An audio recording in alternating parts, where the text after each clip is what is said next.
तर नमस्कार मित्रांनो, तर आजच्या व्हिडिओमध्ये तुम्ही थंबनेल पाहून समजलं असेल मी काय देणार आहे. सो आज मी तुम्हाला बर्थडे बॅनर देणार आहे आणि दोन्ही मुख्यमंत्र्यांचे, उपमुख्यमंत्री आणि मुख्यमंत्र्यांचे. नेहमीप्रमाणे आपली पी-एच-डी फाईल एकदम फुल्ली एडिटेबल असणार आहे आणि तुम्ही चांगल्या प्रकारे एडिट करू शकता. काही ठिकाणी तुम्हाला टेक्स्ट एडिट करता येणार नाही, कारण तुमच्याकडे फॉन्ट नसेल किंवा ते इफेक्ट नसेल किंवा ती प्लगइन नसेल. पण मी दोन्ही बॅनर्समध्ये फक्त आणि फक्त आपले जे नॉर्मली टेको मराठी बोल्ड फॉन्ट आहेत, ते मी तुम्हाला आता मागच्या व्हिडिओमध्ये दिले ते 150 फॉन्ट्स ते यूज केलेले आहेत. ह्याचे स्टेप बाय स्टेप तुम्हाला फॉलो करायचे आणि व्हिडिओमध्येच तुम्हाला पासवर्डसुद्धा मिळणार आहे. सो पासवर्ड तुम्ही डाउनलोड करू शकता आणि तुमच्या क्लायंटचे किंवा तुमचे बॅनर तुम्ही बनवू शकता. तर फर्स्ट आपण पाहणार आहोत डाउनलोड कसं करायचं. भरपूर जणांना अजूनही इश्यू येते, तर तुम्हाला डिस्क्रिप्शनमध्ये लिंक दिसेल, त्या लिंकवर तुम्हाला असं क्लिक करायचे. तर समजा मी इथे PLP डाउनलोड करून दाखवतो तुम्हाला. अशी तुमच्यासमोर लिंक ओपन झाल्यानंतर तुम्हाला इथे जनरेट डाउनलोड लिंकवर क्लिक करायचं आहे. त्याच्यानंतर तुम्हाला थोडं वेट झाल्यानंतर इथे गो टू जनरेट लिंकवर क्लिक करायचे तुम्हाला. त्याच्यानंतर इथे तुम्हाला डाउनलोड फास्टवर क्लिक करायचं नाही, डाउनलोड नावावर क्लिक करायचे. डाउनलोड नावावर क्लिक केलं की तुमच्या इथे जनरेट होऊन जाईल. ठीक आहे. मग सेव्हवर क्लिक करून तुम्ही इथे एक्स्ट्रॅक्ट वगैरे करून घ्या.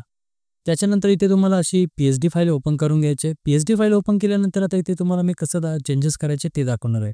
सर्वात आधी आपण पाहू इथे बॅकग्राऊंड कसं क्रिएट केलं. ओके. सो इथे बॅकग्राऊंड तुम्हाला बीजी लेअर म्हणून दिसेल आणि याच्यावर डबल क्लिक केलं तर तुम्हाला इथे पूर्ण ओपन होईल ती लेअर. इथे कसं मी बॅकग्राऊंड केलं, मोशन दिले, हे बघा. इथे मी कलर एक ओव्हरले वापरला, एक टेक्स्चर होता माझ्याकडे तो वापरला आणि मग त्याच्या ब्लॅक अँड व्हाईट करून मोशन इफेक्ट दिला त्याला. ओके. मोशन ब्लर तो कुठे दिसतो तुम्हाला, फिल्टरवर क्लिक केल्यानंतर इथे तुम्हाला ब्लर सेक्शनमध्ये मोशन ब्लर म्हणून दिसतो.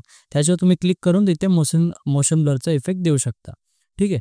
त्याच्यानंतर आपण हा जो पाठीमागे जो महाराष्ट्राचा मॅप आहे हा कसा क्रिएट केला, तोही पी-एन-जीला मी फक्त ओव्हरलेमध्ये कन्वर्ट केलं.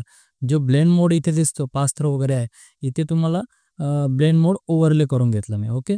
ओव्हरले केल्यानंतर इथे CMचे इमेजेस आहेत, इथे HDR इफेक्ट यांना दिलेला आहे. तुम्हाला माहीत असेल, आपला जर तुम्ही व्हिडिओ पाहत असाल तर तुम्हाला माहीत असेल HDR कसं करायचं. आणि नसेल माहिती तरी पण तुम्हाला इथे आय आयकॉनवर दिसेलच, ती व्हिडिओवर क्लिक करून घ्या आणि चेक करा HDRमध्ये कसं प्रिसेट तयार करतात. ओके. त्याच्यानंतर टेक्स्ट इफेक्ट पण तुम्हाला इथे पी-एच-डी वापरलेली आहे. जर तुम्ही आपल्या चॅनलला सबस्क्राईब करता, लाईक करता, भरपूर व्ह्यू येतात या व्हिडिओजला, तर मी नक्कीच ती पी-एच-डीसुद्धा प्रोव्हाइड करायचा प्रयत्न करेन. आता त्याच्यानंतर इथे आपण डेट चेंज केलेली आहे, डेट चेंज करून घ्या. तो इथे सिम्पली डेट मला वेळ मिळाला नाही, त्याच्यासाठी मी हे पूर्ण जे डेट वगैरे असं नॉर्मली ठेवलेलं आहे. त्याच्यानंतर हा एक आपला देवाभाऊचा हा जो टेक्स्ट आहे तो सिम्पल फॉन्ट्स आहेत.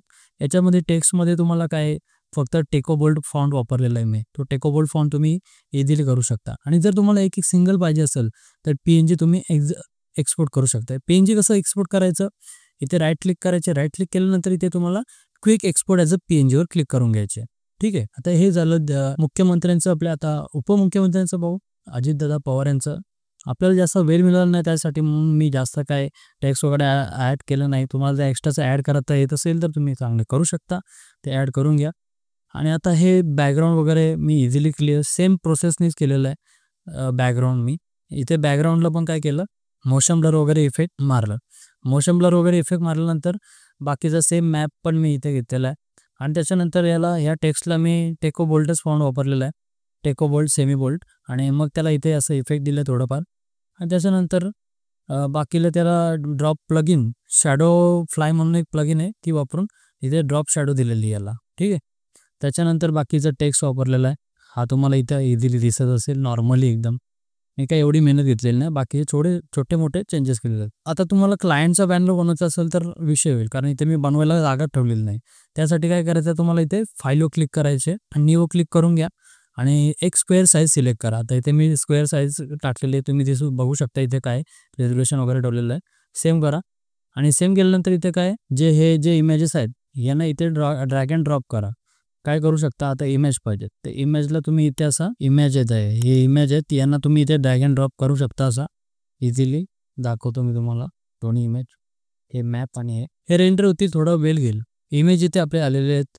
आता आपण थोडं सेम तुम्ही देवेंद्र फडणवीस ज्यांचे जे आहे ते पॅनल ते जेही करू शकता. सेम बॅकग्राऊंडला तुम्ही इथे कॉपी असं पेस्ट करू शकता. बॅकग्राऊंडला तुम्ही Ctrl+T करून ॲडजस्ट करून घ्या तुम्हाला पाहिजे तसं. आणि लक्षात ठेवा इथे लेअर खाली पाहिजे तुम्हाला, मॅप लेअर पण वरती पाहिजे, इमेजच्या वरती. ठीक आहे. त्यानंतर आपण सर्व लेयर्स एकदम चांगल्या प्रॉपर ॲडजस्ट करून घेऊ. Ctrl+T करायचं, इमेजवर क्लिक करून मी Ctrl+T करून इमेज इथे प्रॉपर ॲडजस्ट करून घेतो. इथे तुम्हाला असं थोडं वेळ घेईल, रेंडर होईल आणि मग त्याच्यानंतर तुम्हाला इथे मॅपवर क्लिक करायचे, कंट्रोल टी करून मॅप पण इथे तुम्ही घेऊन ठेवा. ठीक आहे. आता इथे राहिले आपलं टेक्स्ट. आता टेक्स्ट पण आपण ह्या बॉक्समध्ये इथे ॲड करून घेऊ. आता टेक्स्ट कसं ॲड करायचं, तर टेक्स्टवर पण तुम्ही इथे क्लिक करा आणि इथे ड्रॅग अँड ड्रॉप करून घ्या. थोडं साईज तुम्ही वाढवू शकता, तुम्हाला पाहिजे तेवढी साईज तुम्ही इथे वाढवा आणि एकदम प्रॉपरली असं थोडं करून घ्या.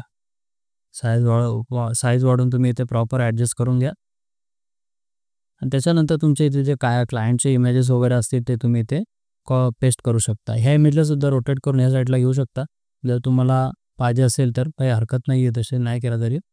आता मग ते इथे उरलं ते या साईडला तुम्हाला इथे क्लायंटचा इमेज वगैरे तुम्ही ॲडजस्ट करून घ्या बरोबर, सांगायची गरजच नाही, तुम्ही करू शकता.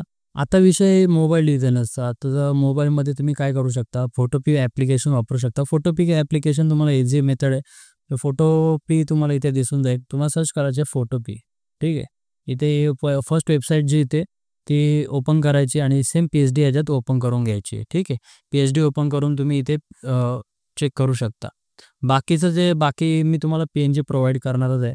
मग तुम्हाला जे PNG प्रोव्हाइड केल्यानंतर तुम्ही वापरा जसे तुम्हाला वापरायचे तसे. तर व्हिडिओ आवडला असेल तर नक्कीच आपल्या चॅनलला सबस्क्राईब करा आणि बेल आयकॉनला क्लिक करा आणि लाईक करायला विसरू नका मित्रांनो. असंच तुम्ही मला सपोर्ट कराल तर नवीन कंटेंट मी तुमच्यासोबत शेअर करेल.